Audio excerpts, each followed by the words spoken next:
Thank you always to Laura, our herder of cats. Welcome to Tuesday, February 14th. For those that celebrate, it is Valentine's Day. I do not celebrate. You are at Public Health and Safety meeting, and I am trying to get used to my new bifocals. So if you see my head going up and down, just adjusting to age, it's fine.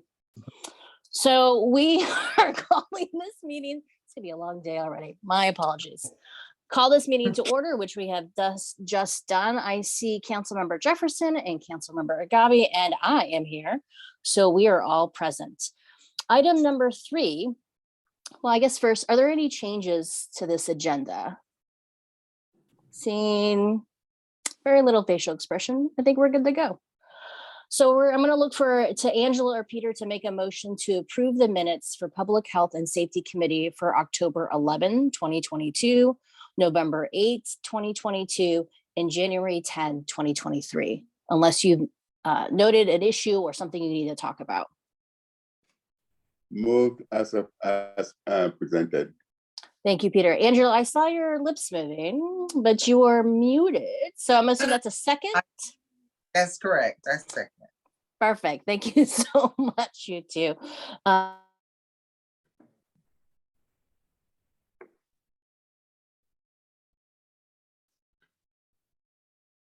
You're frozen.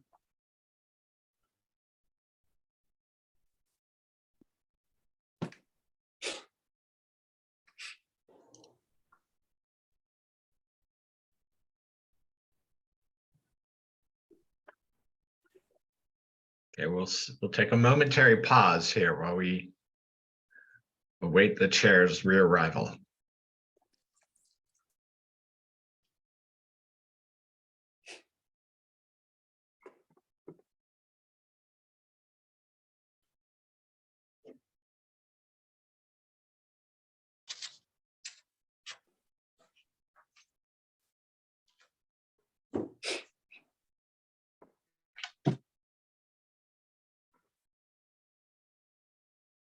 It's a rough way to start Valentine's Day.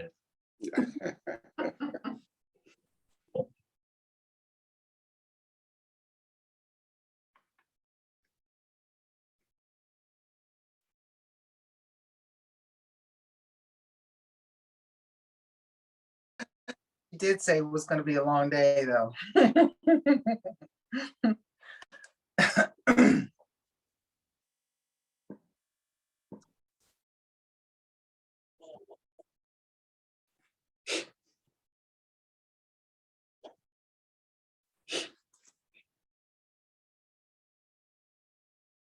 I hate it when you get kicked off and you also have to restart. Yes.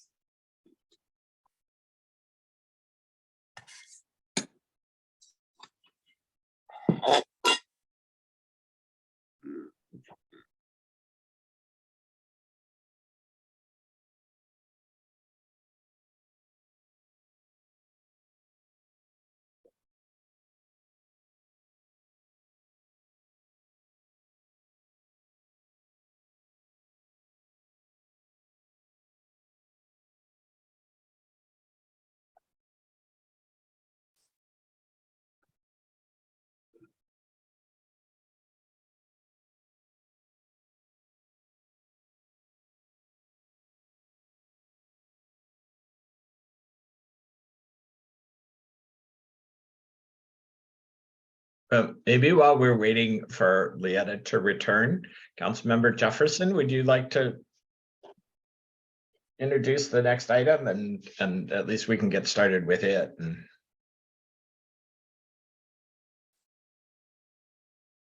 Should be I think it's the overview of the K9 program.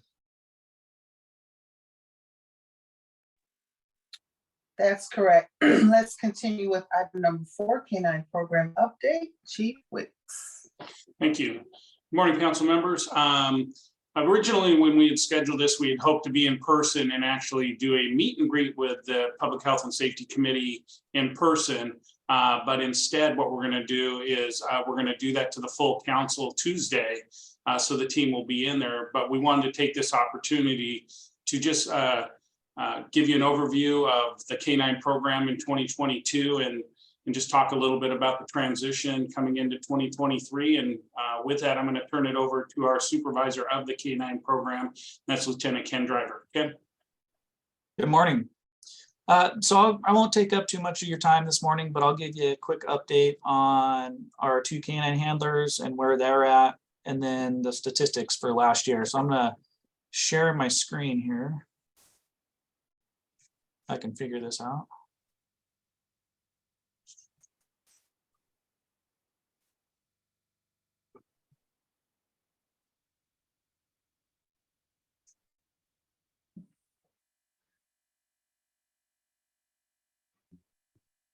Okay, did that work? Can everybody see that?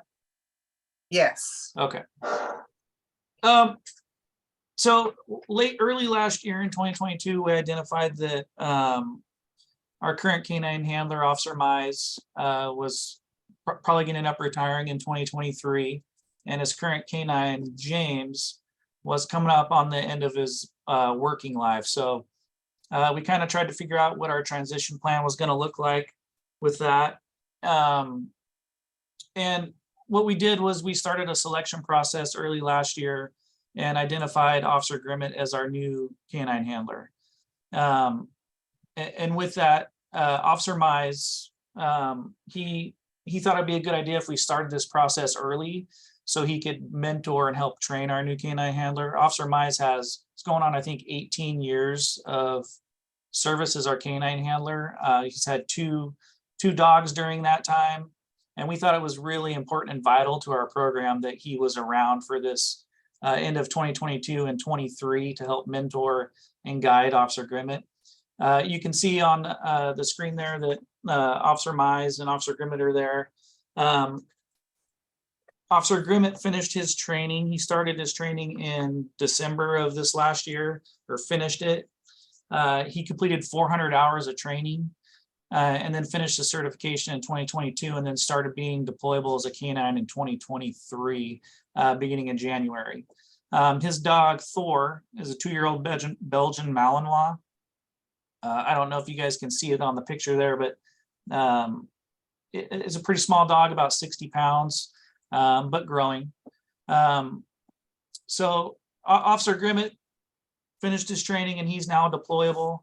He maybe has a handful of deployments so far for this year. So I'll work into statistics.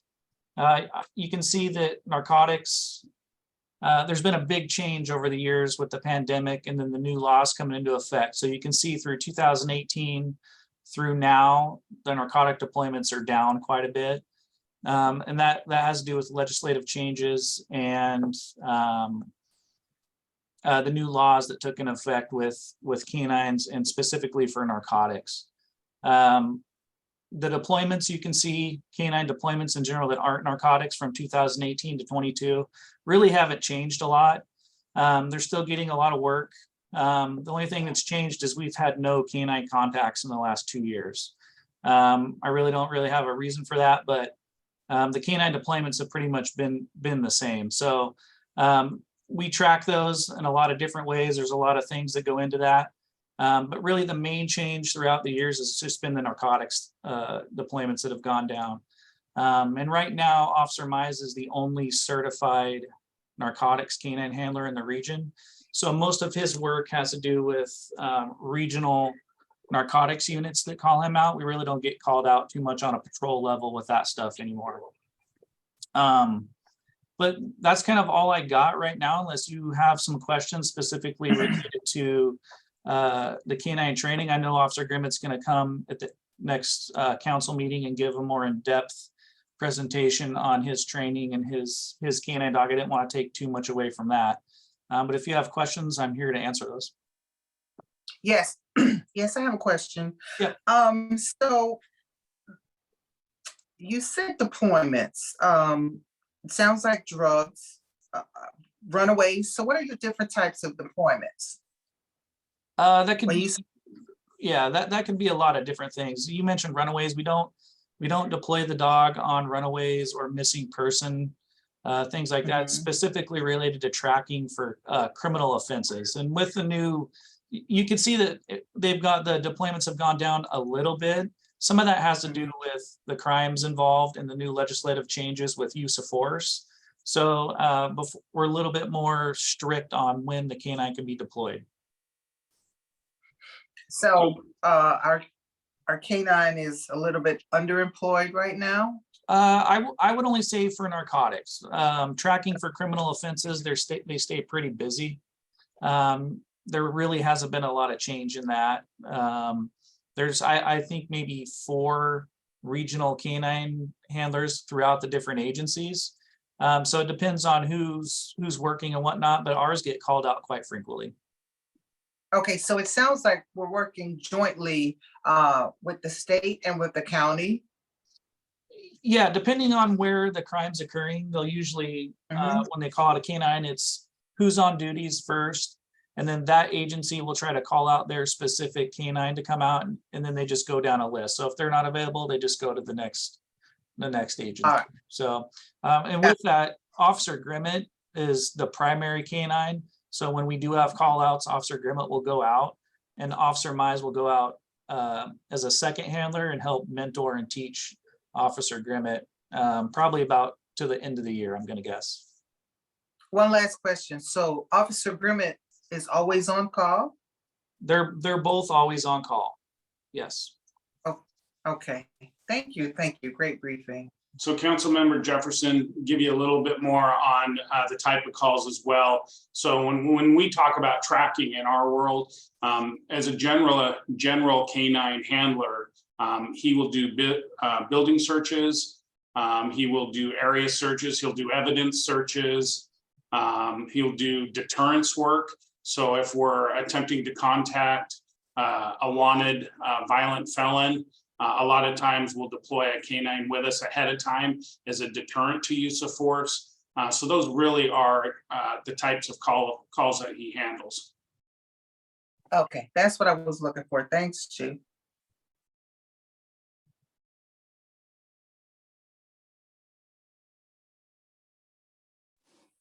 Can everyone hear me? This is Leanna. I'm back. Should We take can that hear as you. a sign when my internet goes out that I should take the day off, but I'm dedicated to this committee and I'm here. Thank you, Angela, for covering. Thank you both for what I heard. It was a great presentation. Any other questions regarding the canine program update before we move on to item number 5? I think right. Councilmember Agabi had questions. Chief Peter? Wicks. Yeah, now I'm struggling with my, okay, there we go. So Chief Wicks, I am not familiar with the Blake decision. Can you please give us a brief overview of the Blake decision and how it affirms, how it affects deployment of the canine and how it affects police narcotic enforcement? So really in a nutshell, the Blake decision is all around narcotics, and it's about treating people with addiction. And so the ability to do narcotics enforcement, they legalized most narcotics. And so our ability, I shouldn't say they legalized most narcotics, they legalized marijuana, and then they legalized possession. And so our ability to do narcotics enforcement has been greatly reduced. To even charge somebody with a narcotics related offense outside of selling would be, you have to have a second or a third offense before it can even be charged. So it's really changed from an enforcement to a therapeutic model of dealing with narcotics addiction. And that's what the Blake decision really revolves around in a really short summary. Thank you very much. Peter, was that it? Or, okay, Yes, that thanks, was. Peter. Thank you, Chief, for explaining that. Any other questions? Councilmember Dahlhoff, two items. One, I don't know if you were here for it, but The handler and the new dog will actually be at our next regular council meeting, not this evening, but a week from today, for just a presentation and overview and a chance to meet the dog. So we thought that was something that we could do in person, and there was some time on the agenda to do that. The other thing is our presenter from behavioral health is not here. We have tried calling and emailing, and he hasn't shown up. So maybe something happened at the hospital or something. So that's what I know. All right.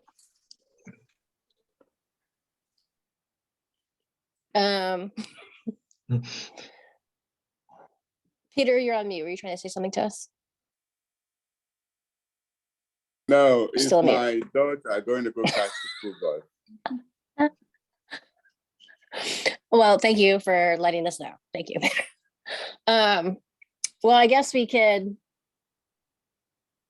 I mean, what else do we do? I know that Angela and I had met him at a Thurston Thrives meeting, right? So Thurston Thrives has revamped their structure and they removed electeds from the committees and will give us updates like every 6 months, right?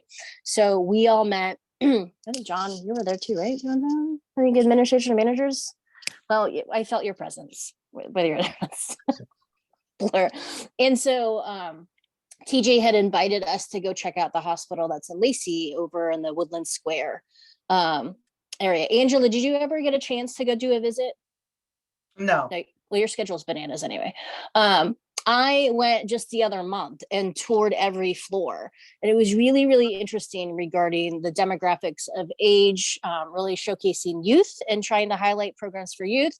And that TJ goes to Providence, St. Peter's, and Multicare Capital daily to see what clients are coming into those hospitals that he can then take over to the hospital, right, to make space for other healthcare issues. So it was really fascinating. So I thought it'd be interesting to come regarding our public health and safety in Tumwater, and that connection on what they're seeing. And even when I was there, there was a lot of calls. And what was interesting is his talking about the relationship to fire and police as well, what fire and police are seeing in our community. Yep. And that's why I thought we could tie it in to Tumwater.